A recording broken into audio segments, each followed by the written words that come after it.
Hey you! Yeah you! Ever thought about all those generic airlines and how much they suck, and knowing that if you ever ran your own airline, you could do a much better job? Well, here's your opportunity today folks, because we're going to explore times where airlines took the bold step into the unknown, for better or for worse mind you, and how we should make these airlines better than they already are. Taking a flight for it to be business or pleasure, vacation or Con Air, we all need that A-class experience. Look, I don't think anybody actually enjoys flying. I mean, yes, you tolerate the experience to get from point A to point B, but that's just about it. Nobody really actually enjoys the experience of getting on a plane and flying. It's just a necessity. I mean, if I could snap my fingers and go to the location I wanted to, there's no way you'd catch me dead sat on a Ryanair flight going to my destination. Or on a Ryanair flight at all. So why not make it an enjoyable experience for somebody who has absolutely no experience of having a first class or business class flight, because I would rather use my money on useful things rather than spaffing it all over the wall just to get some business flights. And with that lovely thought, this is why flying sucks and how I would improve it. This can mean a whole lot of different things, and even the bit before you step foot on the plane is pretty bad, folks. The idea of getting to the airport 2 or 3 hours early? I mean, what the hell do you think I'm going to be doing during this entire time? Getting the rubber glove treatment going through passport security? Well, actually, yes, I normally am, mainly because I'm just a shifty character before I get on board that plane. But yes, for some strange unknown reason, it does take all bloody week to get through airport security. And you know for a fact when you're stood in that queue waiting to go through, there's always that family in front of you that decided to bring their entire medicine cabinet in their suitcase. I don't know why you do that. Why not just bring what you need? But sorry, I'm getting ahead of myself. And then there's also that scary scanner that you've got to get into when you just stand there with your whole body like this. I mean, this gives me enormous anxiety, and hopefully they realise that I'm not packing anything, both be it in the sense of what I'm carrying with me on the plane and more personally, but there we are. But yes, after that lovely awkward airport security time, you get to go through to the duty-free lounge. Which sounds nice, but you're just sat around for an eternity staring at a screen which basically tells you that you're still really far away, not only time-wise but also from the gate to board your plane. You can get yourself some breakfast and a pint in the airport, which is not cheap at all, I'll tell you that for free. And then the other thing that annoys me are the people that go around and basically check that there's nothing untoward about your packing. Maybe you've packed something a little bit too heavy, or you've got a suitcase which is 1 inch too wide, and then they charge you a fine for taking it with you, and the fine is more expensive than the plane ticket itself, which makes you wonder why you even did it in the first place. You can tell I've had quite a few bad experiences getting on board planes. And this is what you get for cheaping out. But I want to cheap out and also still have an enjoyable experience. I don't want to be stuck in cattle class the entire time because I spent half a Kit Kat trying to get to my location. Anyway, what would I do to improve the experience of this?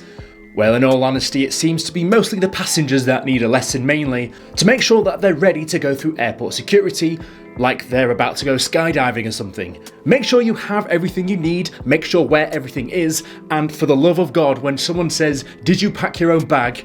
say yes, because you don't want to know what happens if you say no.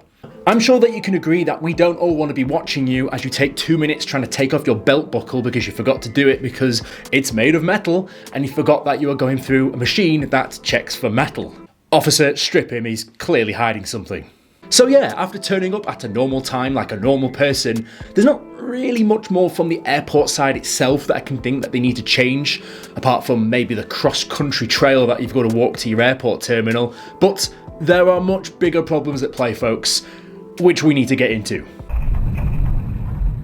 We can rattle this one off fairly quickly because, mainly from the point of view of an economy passenger, or what some people would call cattle class, being what I'm used to in my years of squeezing into airline seats, is that the seats are too close together with little to no elbow room or leg room. I'm a pretty lanky guy.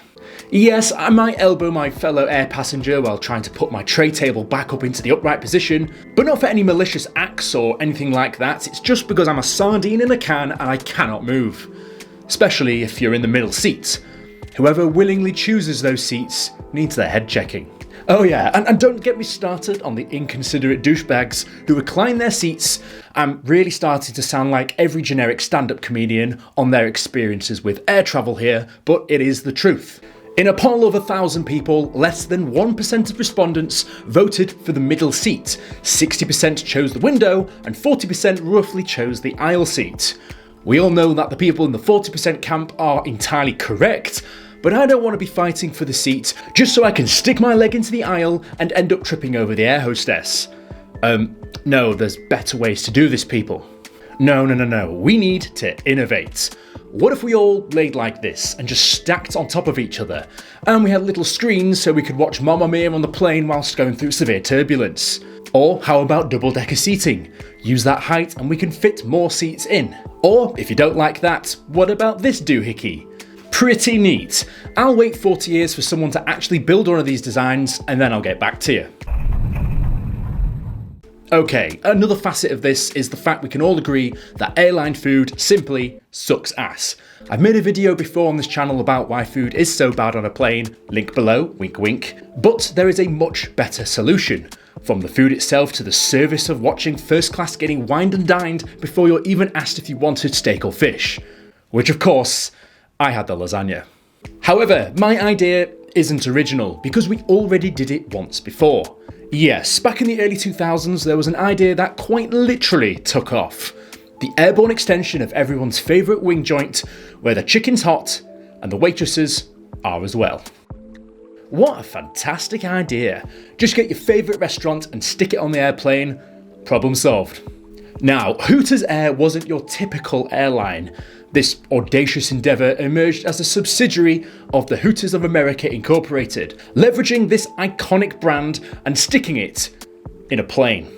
Okay, I might be beating around the bush here a bit, not that type, but we all know what the people want when it comes to Hooters, and that isn't the owl variety. What you want is a restaurant with experience. The first store opened on the 1st of April 1983, and for those of you that have been living under a rock this entire time, the restaurant is basically scantily clad girls walking around who basically serve customers an appetising array of chicken wings, burgers, steaks, and all that good type of food. Yes, even the hot sauce on the wings, that'll make you see double. The food, I mean. Come on guys, seriously? As of 2016, there was more than 430 Hooters locations and franchises around the world, so this was getting to be a pretty popular chain by this point.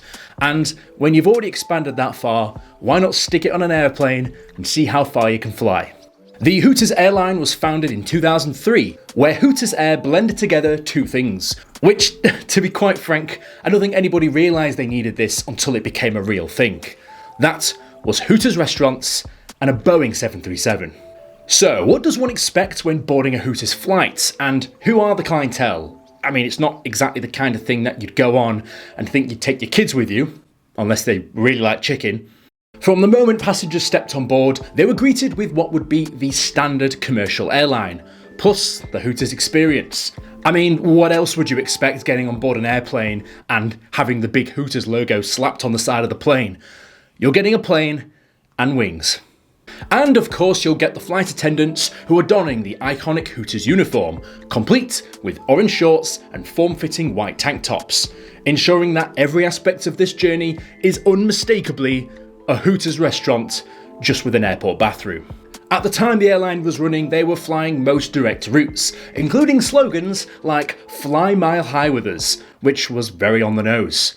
Hooters Air served complimentary meals to all customers on trips who were going over 1 hour in time. I mean, if you were going less than an hour and you weren't going to get the food, I don't really know why you booked that flight in the first place, but that is just the one little proviso. So, you knew for a fact this wasn't a bottom of the bucket flight, and you were hopefully going to get some bang for your buck. As you can imagine, people had all sorts of reactions for this coming out, some being giddy at the thought of being able to get on a flight and basically sit in a Hooters restaurant. I mean, that sounds pretty great to me. But not everybody is sold on the idea. I mean, of course, there were skeptics aplenty. They wondered if Hooters Air was more of a gimmick, a cheesy ploy to get people to fly on the flight. Will wings be good still at 30,000 feet? The skeptics were on the right lines, however, as why did they do this in the first place? That's probably the question that many of you have. And despite the fact that you can get some pretty good food on the flight, This was mainly a publicity stunt, as you probably already gathered. So, how did this amazing marketing go? Yes, there's probably a reason why we don't ever see this flight anymore, and that's because it all came down to competition. When in 2006, United Airlines were doing pretty much the same routes, and to be perfectly honest with you, the gimmick kinda wore thin after some time, as in April 2006, just a few years after it first came out, the entirety of Hooters Air ceased operations, halting scheduled public charter services and refunding people their tickets.